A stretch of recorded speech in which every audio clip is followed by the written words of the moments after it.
Talent, Better Business, Identifying Red Flags When Hiring. Currently, all of your phones are on mute. There'll be time at the end of the webinar for questions.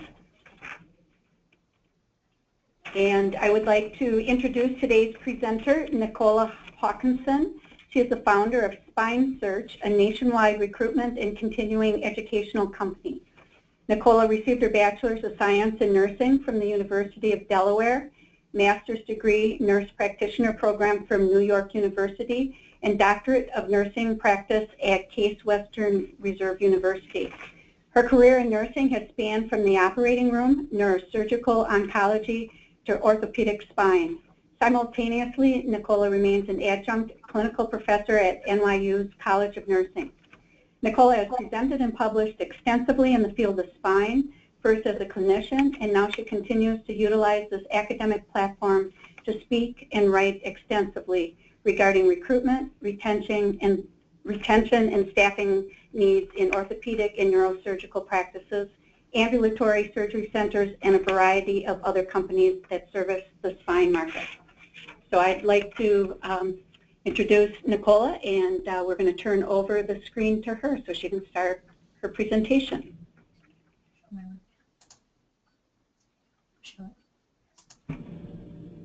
Hello, I hope everyone's doing well today. I want to thank AASA and Terry and Keely for the opportunity to present to you today. I'm going to make this short, sweet, and to the point. I know you're all in the middle of your workday, but I really thank you all for taking the time out to listen to me speak today. I also want to mention that we'll be live at the AASA annual meeting in a couple of weeks down in DC. So if you have a chance, please stop by and say hello to me in person, and we can follow up on any conversations that can't be had for today. We're going to talk today about better talent, better business, and how to identify red flags with hiring. I'm sure there's a number of you as administrators who are responsible for the hiring of your department. Some may be doing this independently, others may be doing this along with a separate HR department. No matter what the case may be, it's very important for us to avoid bad hires whenever possible. So let's dive in and begin the conversation in regards to this today.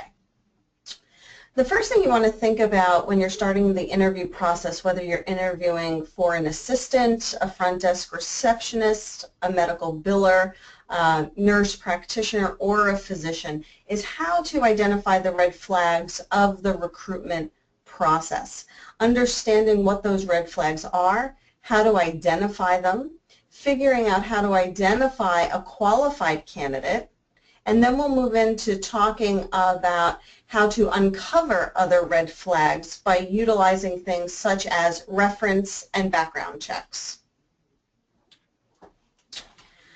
As we know, some red flags may be easier to spot than others. Knowing what to look for is going to be key in your recruitment process. Some red flags are very apparent, such as when a person doesn't show up for a first interview or shows up late for a first interview, but others may be not as apparent until the person's sitting right in front of you. And other red flags may come even after you've extended the job offer, which makes things a little bit more complicated.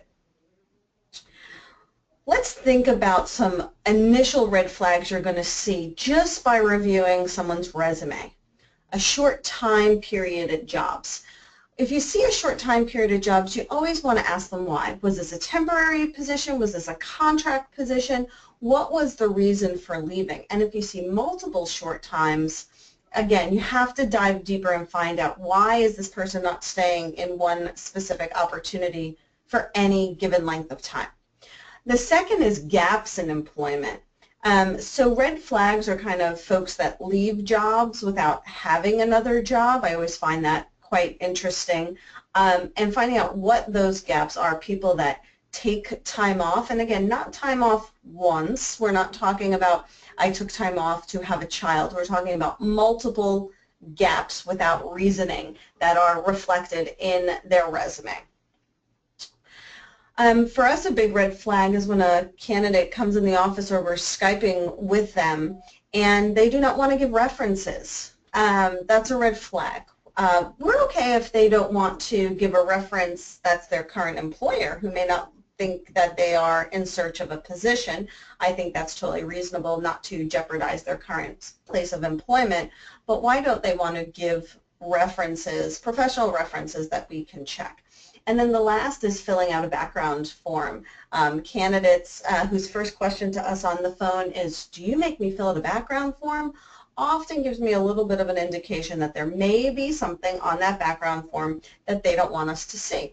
Now, that being said, there are others that ask that question. They say, I don't feel comfortable putting my Social Security number on a form and emailing it to you. I've had my identity stolen in the past.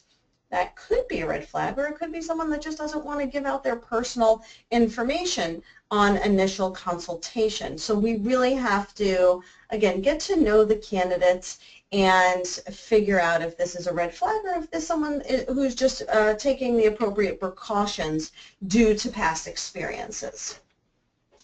Okay. Other red flags is if the candidate is difficult to get in touch with. You've had an initial conversation, but they don't answer their emails, they don't answer their texts, they're not answering phone calls. How interested are they in the job search overall and in the specific job that you're calling about? So again, this is a red flag. I think for many of us, if we were actively looking for a job, we'd have our cell phones right next to us, right? We'd be checking our voicemail, we'd be looking for missed calls, we'd be actively engaged in the process if our interest level was high. And if our interest level isn't high, professionally they should be letting you know, thank you so much after the interview, this doesn't seem like the right fit for me, so everyone can move on. Other red flag can be if the candidate lacks relevant work experience. What does this mean? Maybe you brought them in because you thought the resume reflected something, and when you meet them face to face they really don't have it. Or the resume can reflect something different than what you uncover in the interview. So the most interesting thing I say to people, and we interview candidates all the time here all day long, FaceTime, Skype, Live, you name it. Now there's a new thing out there, we Tango. I thought that was quite interesting, and I'm sure there's several others that I'm not aware of. So there are multiple ways to meet people live with modern technology. And oftentimes you bring someone in because they've got a great resume, and then you say to them, so walk me through your day. Tell me what you do every day, and they can't do it.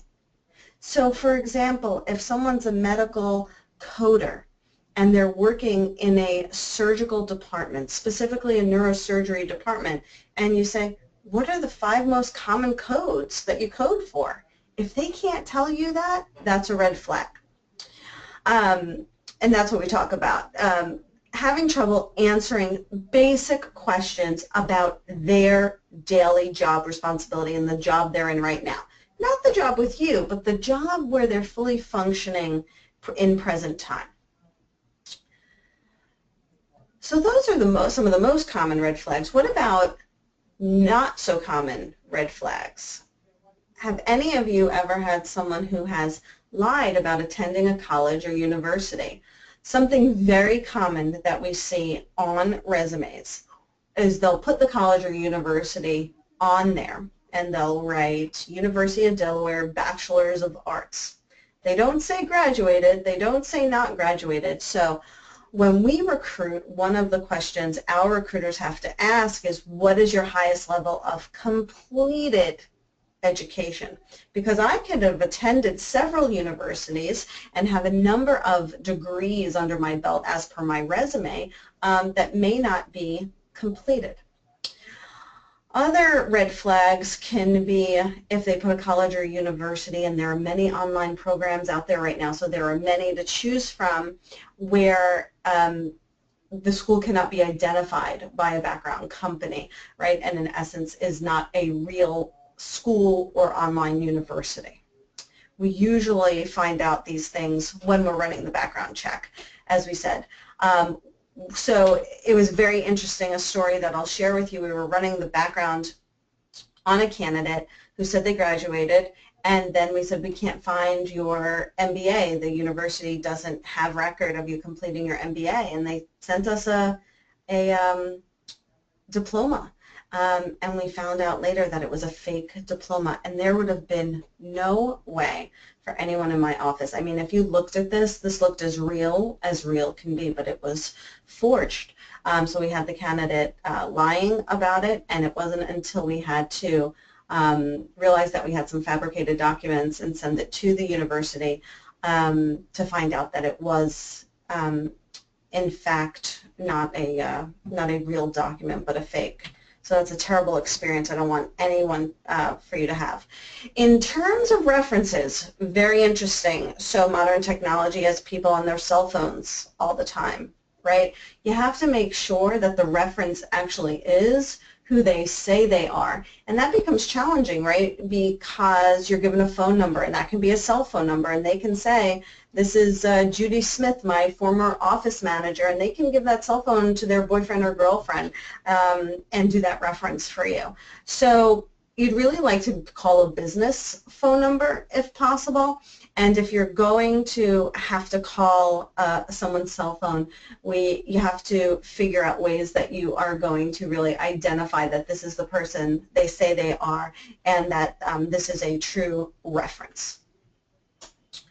It's very difficult to pick out all of these things, especially for all of you, right? Because your role as administrators are to wear multiple hats at once. So your job, there's only a sliver of the pie of responsibility of staffing that is yours. For us at SpineSearch, this is what we do all day, every day. So we're looking for these things constantly, and we see a lot more. So repetition makes us good at our jobs. But for you, it's very challenging to do this when you're examining a resume while the phone's ringing and while the physicians want to talk to you about their P&L for the month and so on and so forth. It's difficult to pick these things out. Candidates can manipulate the resume. And you should look at these things beforehand, even if it takes you just a minute or two. Looking at the resume for the first time as they're walking into your office is the worst possible thing you can do. And I have a client in New Jersey, and she's a fantastic administrator. She's a nurse practitioner as well.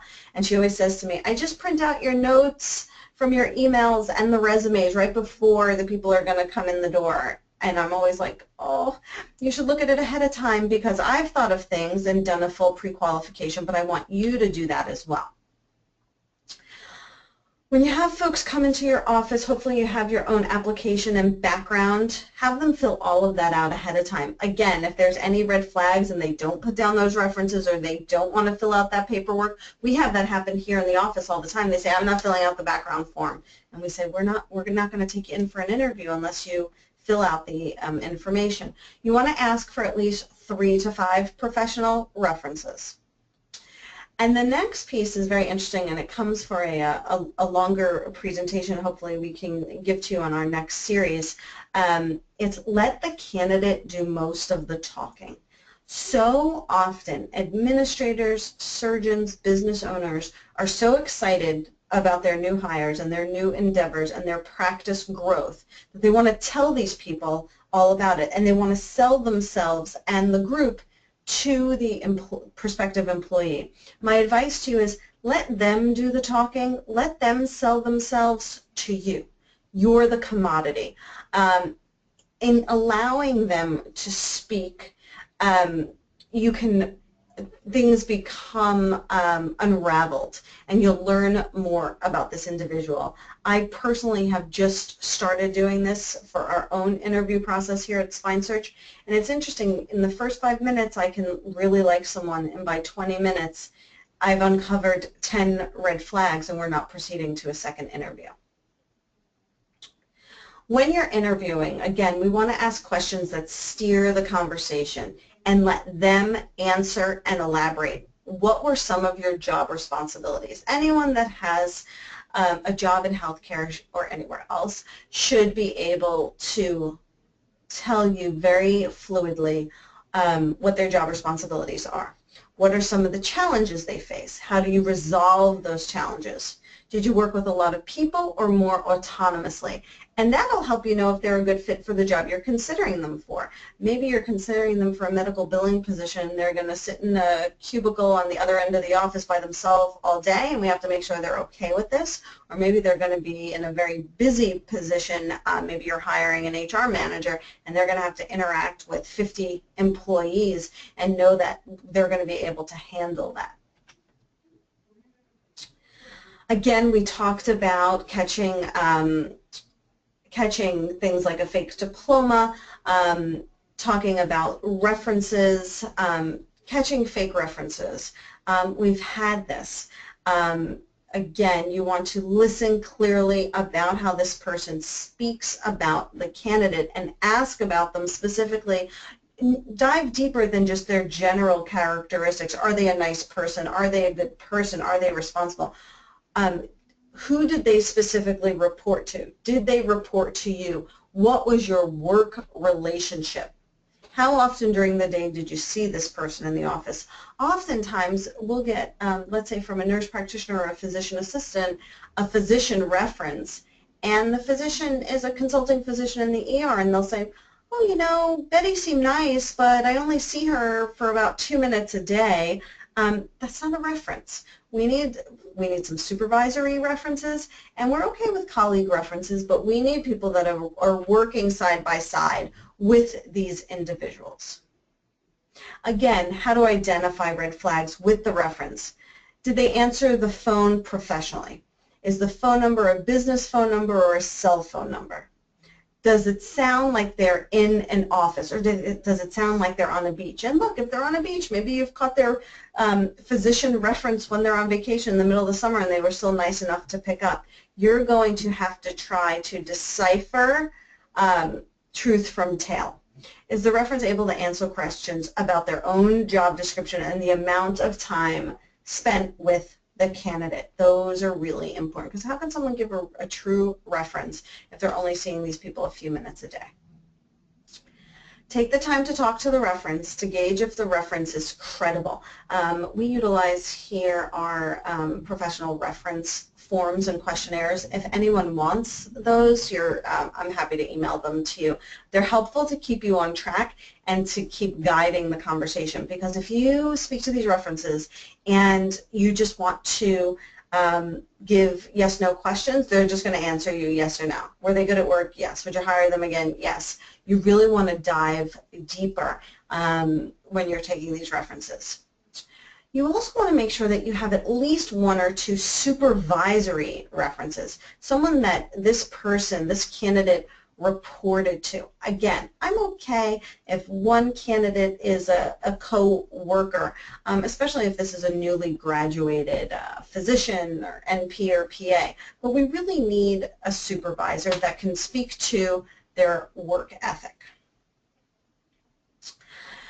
So there's so much we can cover, more than we have time for today, most certainly. But again, this is just a brief overview. If anyone has any questions or concerns, you'll have my contact information. I'll give it to you at the end of the talk.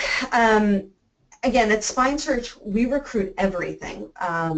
We're nationwide. We recruit all positions, front desk to physician and everything in between. As you climb the ladder from front desk to physician, you face different challenges. Particularly, I wanted to touch upon physician search.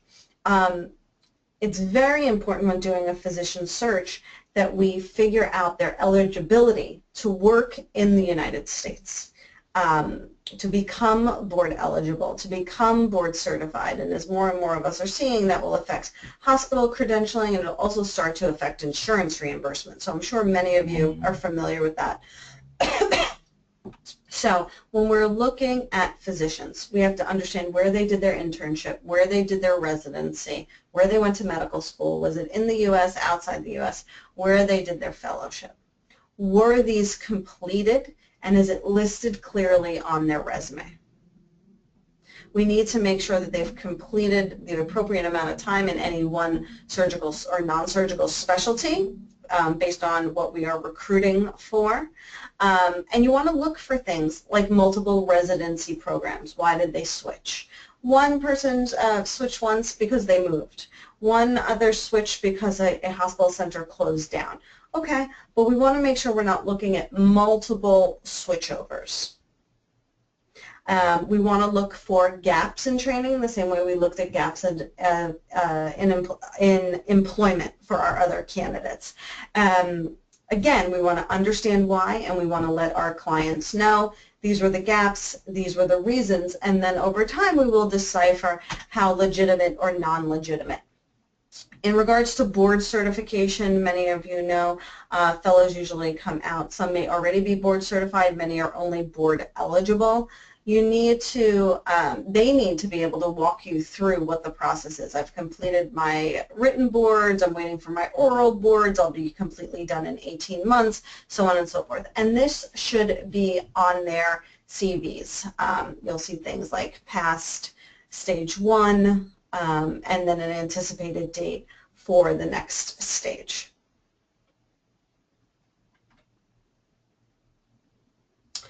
When we think about physicians and licensure, we want their active licensures listed on their CV. What states are they actively licensed in? And if they're actively licensed in multiple states, you want to know why. And if they're licensed in states where they've never practiced, you want to know why. Again, this will unfold the entire story for you, and you'll suddenly be putting the pieces of the puzzle together. Absence of a medical license in the state where the candidate resides is very interesting if they haven't just moved there. Gaps in medical licensure, also something to look for. Any type of disciplinary actions on the candidate's licensure or an expired license. We really want to find out, has the candidate's licensure ever been suspended or revoked? The same way we'll, and I'm probably jumping ahead, but we want to look and see if hospital privileges have ever been suspended or revoked, right? If we think about another area, I'm trying to give you bits and pieces of each level of hiring that you may be doing. When we think about nurses, we want to make sure that the resume is written professionally and that any abbreviations are what we call common medical abbreviations, like NICU, L&D, but that they're not writing to you in slang like it's a text message. We really want to make sure that this is written professionally in a way we can read things and everything is spelled out. Again, this is giving attention to detail, giving us an understanding of their level of professionalism. For someone like a nurse, it's giving you an indication of their ability to write a letter, write a note, which is going to really come in handy. I just had an orthopedic surgeon from Manhattan who's looking for a practice manager, and I thought we had the most fantastic candidate. And I spoke to him over the weekend, and he goes, I thought she was great. He goes, and then I got her thank you letter and follow-up, and he said it was written horribly.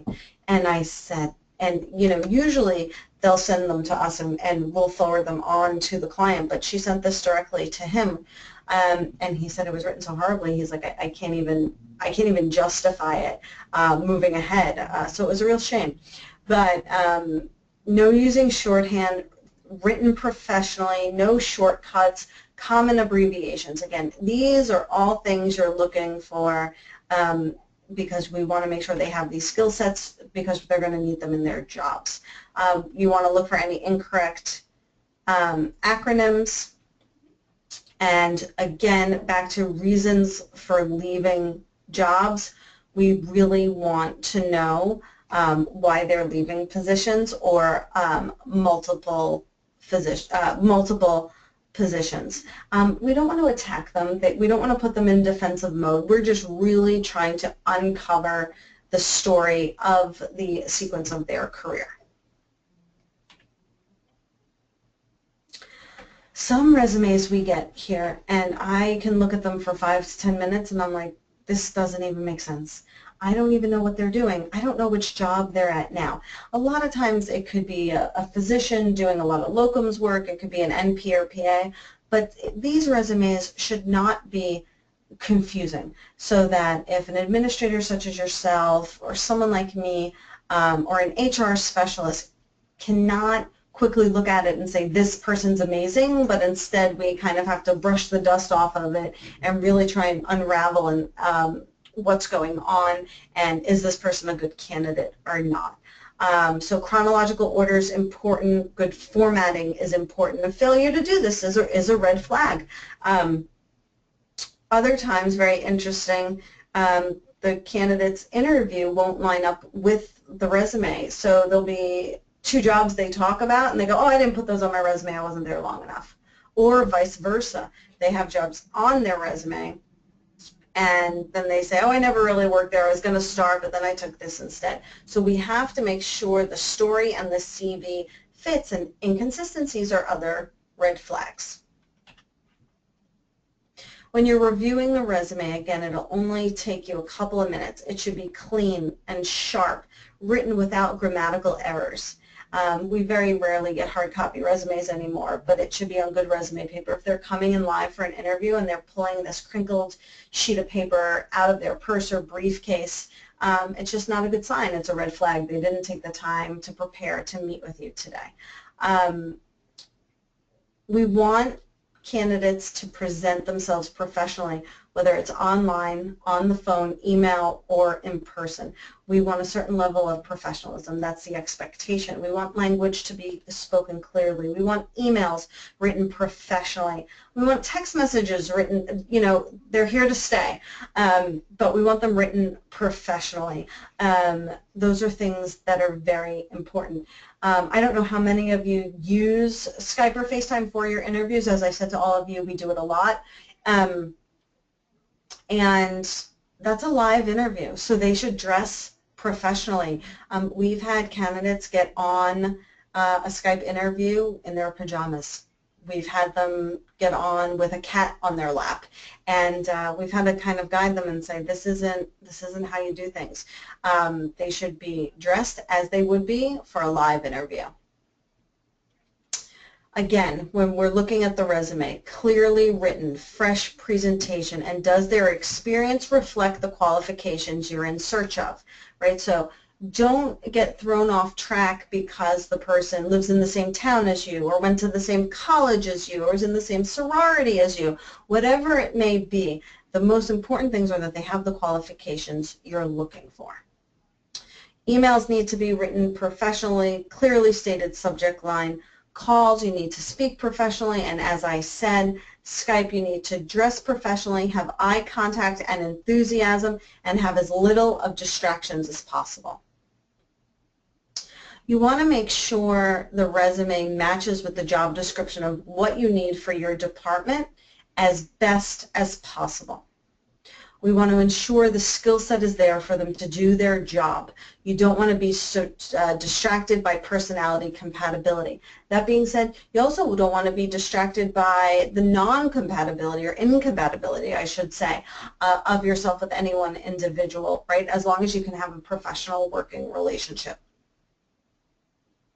It's really important for you to have a job description, and most of the time for higher level positions you do. When it comes to the lower level positions, oftentimes we get very quick phone calls for immediate needs, and a client may not have the full job description. We have templated job descriptions, so we can kind of say to them, I understand you don't have one, here's what I have, take a quick look at it, let me know if this can work for us, so that again, you have bullet points and you know what you're looking at. So when you hire someone, you can have an understanding of what their role is going to be and what their responsibilities are. And if you don't hire someone, you can say they weren't able to meet the certain qualifications or didn't want to do the job description, right? So for example, I have a job description for the recruiters here, and there's a minimum call count for the day. So I just hired someone yesterday, and I said to her, I want you to look over the job description. This is the job. this is the amount of calls you're going to be making a day,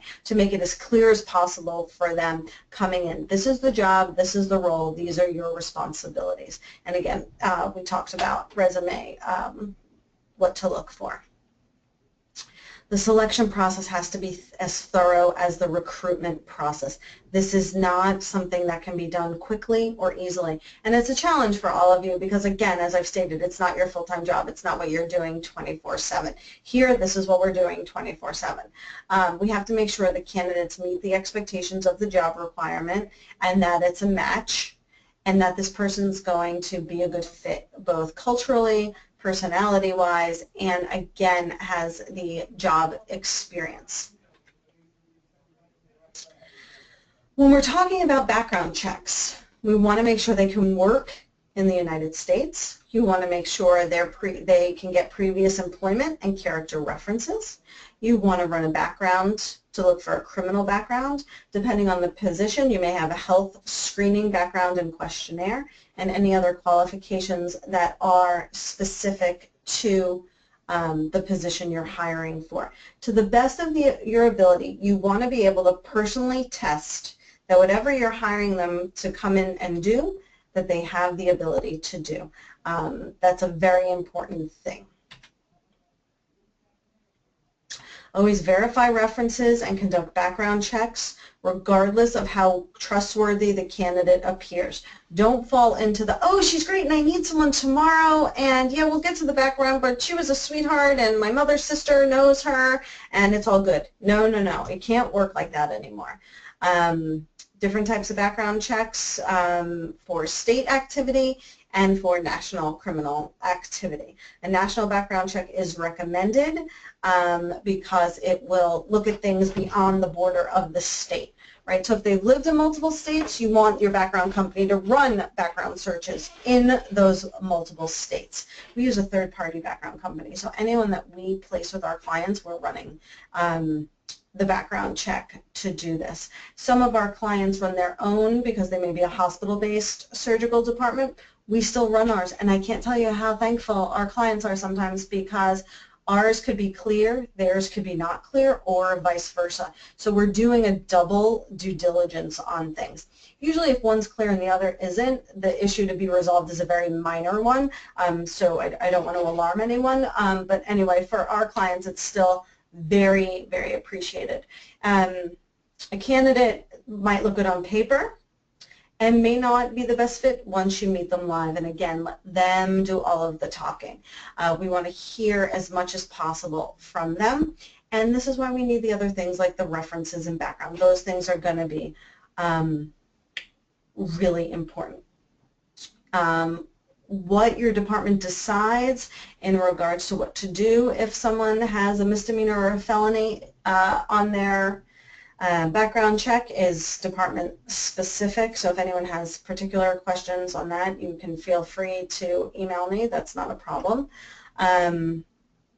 References we talked about. We've got a 2-page professional reference form that we use. If anyone wants it, happy to send it over to you. I'm actually in the process of revising it for the new year as well. We recommend at least 3 to 5 references. We want you to pay attention to how they speak about the candidate, and we have someone in the office here that I've trained personally to do the reference checks, and I say to them, never get off the phone with the reference. The reference can get off the phone with you. You keep them talking for as long as possible because you want to learn as much as possible. I want a story. I want to read that reference form, and I want to hear a short story about this person and their interactions with this person that they utilized as a reference in the workplace. Something else that's really important, especially for all of you because I know you're working with surgeons. You can only call the references that the candidates give you permission to call. So if a candidate comes in for the position of billing manager and one of your physicians knows her current physician and says to you, oh, don't worry, I'm going to pick up the phone and call Dr. Steve because I know him. Technically, legally, not allowed because she did not list them as a reference. Now, you could have a conversation with the person, say, I'd really like to speak to so-and-so, but if they deny you that, whether it's because it's their current employer or they don't think it'll be a good reference. Really nothing you can do about it. You can decide not to move forward, but technically you're only allowed to call the references for which they provide. References help you gain a better understanding of the candidate, how the candidate works with others. You want to make sure there are no red flags regarding any misleading information. Maybe the reference says they left for one reason, they told you they left for another. Again, you're always looking for inconsistencies in the story. Some experts recommend providing specifics and asking job candidates for the names and contact information of former bosses, peers, and subordinates, as they may be more likely to provide unbiased reports of character and job performance. I actually have no problem with, let's say you're applying for a nursing position, and if they gave me a great reference of someone who was a nurse's aide on the unit, I'd like to talk to that person. How did this nurse treat this nurse's aide? How did they work together in taking care of patients? How did they divide the responsibilities? All very interesting things that I would want to know. So in conclusion, we want to recruit smart. We want to identify a recruitment plan, and we want to stick to it. We want to be proactive, not reactive. You want to follow with your process, and you want to be timely about it. In our business here, we say time kills all deals, because when you let good candidates hang around for too long, they find other jobs. Our motto is hire slow and fire fast. Know what you're looking for. You have to take the interview process seriously, and it's so hard because you have so little time in your day. You have to respond to these candidates in a timely manner, pay attention to red flags, absolutely reference checks and backgrounds on all of them, no exceptions. You have to plan out the new employee's first week prior to the start date.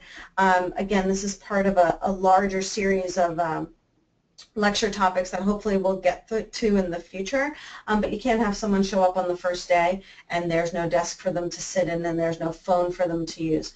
You want them to feel wanted, and that they wanted, you know, you wanted them for this job and you're happy to have them, and there's going to be a big bright future, not that they're in the way. You want to show that you're really organized to do this. I'll actually be spending my weekend doing this because we've got to create some new desk space. So I'll be here over the weekend because I want to make sure that come Monday morning, anyone that I've moved is comfortable in their new space, and for the 2 new people that are coming in on board, feel comfortable, like, wow, this is my spot. I've got my business cards, here's my phone, here's my computer, I've got all my login and passwords. Wow, like this was really organized, and give them their day one agenda.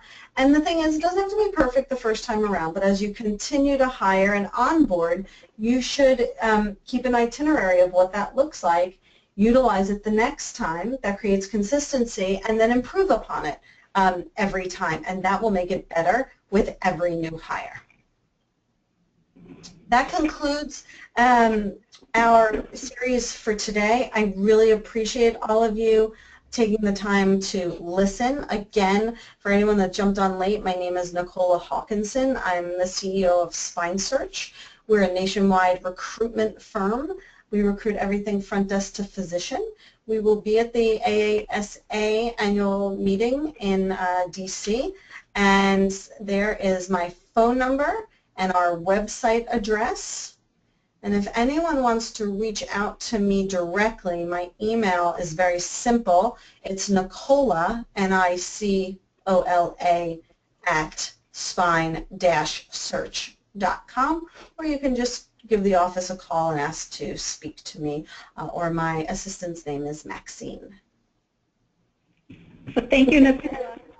That was a great talk, and I'm sure everyone really enjoyed it. We had a really nice audience today, and we're going to start unmuting all of the phone lines so that people can ask questions. So right. As we unmute them, it's one by one, and sometimes we get a little feedback, so then we turn that off until we can turn it on without any feedback in the background, but we're doing it one by one. As we're opening up the phone lines, I would like to ask you a question, Nicola. Earlier in your talk, you suggested to let the candidate do most of the talking during the interview. However, recently we've had a candidate that completely took over the interview and asked and answered their own questions. I took that as a red flag. How would you have viewed that? I agree. So when I say let them do most of the talking, I don't want them to go on in a rant and rave and have the interviewer not saying anything. But I think it definitely should be a dialogue, but you should allow them to do some talking. And you are kind of looking for someone that rambles on and you know, I have, especially with some of our front desk positions, clients that'll say, oh my gosh, they were way too chatty. They wouldn't let me get a word in edgewise. Like, again, yes, those are red flags, but you want to find them and identify them. In the perfect world, it's going to be a nice balance and a dialogue, and there are going to be pauses in between to give the other person the respect to speak next, and so on and so forth. Okay, thank you. It looks like all of the phone lines are open now, so if anyone else has any questions for Nicola, please ask. Hi, Nicola. This is Stephanie at the University of Colorado. What do you consider a short time on a job? Because I think what my definition is might be different than what other people consider it to be. That's a great question, Stephanie. It's a pleasure to meet you. So I would like to see 3 to 5 years at any one position.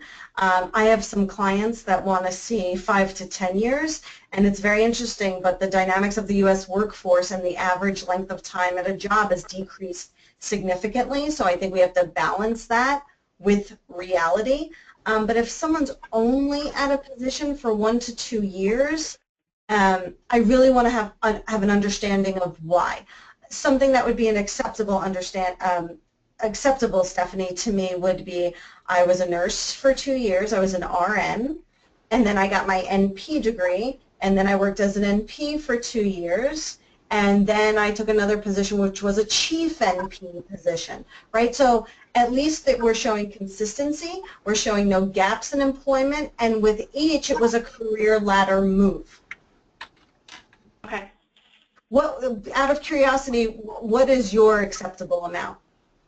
Well, it's been a challenge. I've seen some things where I see people are changing jobs in that 1.5 to 2 years range, and so it's, you know, it does prompt me to try and dig into and really find out why are you making those job changes that frequently.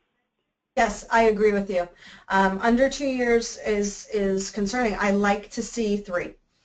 But I'm trying to look for, right, the ideals, and sometimes we don't have the ideals. But if I see someone with 2, but it makes sense, and you meet them, and the story, right, the life story and the progression makes sense, then you've got to take those things into consideration.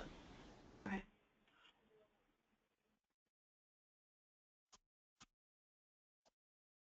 Does anyone else have any questions? I'm just going to ask another one since I'm on the phone. The other thing that I've seen a lot on resumes that makes it really hard to determine if there are gaps is when people just put the year. So I worked at some organization from 2012 to 2013, and then I started at another job in 2014. You can't really tell if there's a gap there. How do you approach that? Yeah, so that's a great question. So so if we get a resume like that, our recruiters in their pre-qualifying process have to identify the months. And then typically what we do is we then ask the candidate to revise the resume with the months. Sometimes we'll do it and then give it to the candidate and say, look, we have to put the months in. We always get their approval to any edit we would make to their resume, but we make sure before it gets to our client that they have that information, if not embedded in the resume, then in our pre-qualifying notes that we send forward to them, because I agree with you, just having the year there isn't enough information. So on our end, what we do is we either get it verbally from the candidate and we make sure that it is in the documentation, whether it's our email or on the actual CV before we send it to our client. Another option for you, Stephanie, if you're doing the recruiting on your own. I don't know if you have them fill out an application or background form that has them list prior employment and make that include month and year.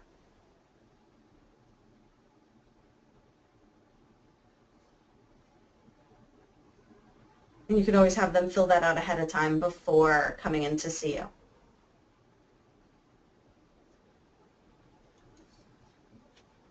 So Nicola, this is Terry again. What we started doing here in our department is as soon as our HR department gets the resumes in, they all come into their department.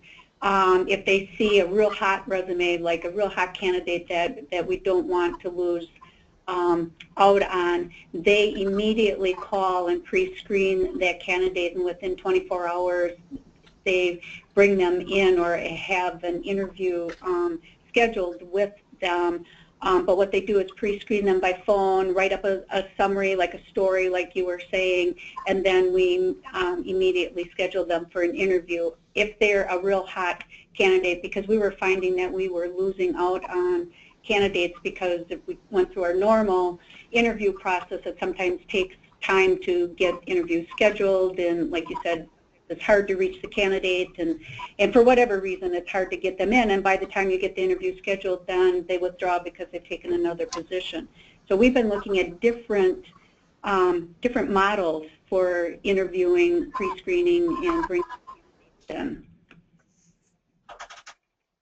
So I don't know if there's, I know you were talking about red flags in interviewing, but I didn't know if there's some best practices in the whole interview process from pre-screening to selection process. No, and that might be a topic for a whole nother. I think it definitely is, but it's interesting because we have a bunch of signs in the office out in the bullpen where the recruiters are, and one of the big signs says "Time kills all deals," right? So I think what's great is if HR is seeing someone good, that they are calling them, getting the pre-screen, and then forwarding to you. And the only answer I have is the real answer, but you've got to jump on those great candidates because they are interviewing in other places, and if there's someplace that's going to move fast, then you're going to lose them, and then you're going to start all over from scratch, and I deal with that more often than I'd like to share but again, we're here and this is what we're doing all day long. So I was just on the phone with HR with a great candidate that the administrator was begging me for, for 2 weeks, and we found, and it's been 10 days, and the resume hasn't gone from HR to the administrator. So it baffles my mind. And then it's like, call them, can you see if they're still available? Did they get another offer? We'll counter. And I'm like, why do we have to backpedal so fast? We've got to be proactive on the first go-around, and none of this would be happening. Really challenging, really frustrating. Yeah, you're exactly right. So we're getting better at that.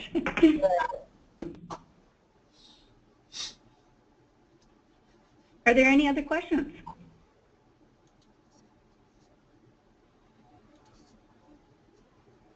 Well, again, as Nicola said earlier, she will be at our conference in DC, and she'll be presenting a poster in the sponsor poster presentation session. So there'll be several opportunities to be able to talk with Nicola throughout the day, from starting on Sunday through Tuesday noon. So please, if you weren't able to ask a question or even think of a question right now, if there's some other things that you would like to speak with her about, she's got her contact information on here. I will also be posting the slides of this webinar on our website, so all that information and her contact information will be there as well. And then you'll have an opportunity to meet her in person and talk to her at the conference. Terry, thank you so much. This was fantastic. I hope this was helpful to everyone. Anyone needs to contact me, you know how to find me, and I look forward to seeing you all in DC. Thank you very much, Nicola. Thank you.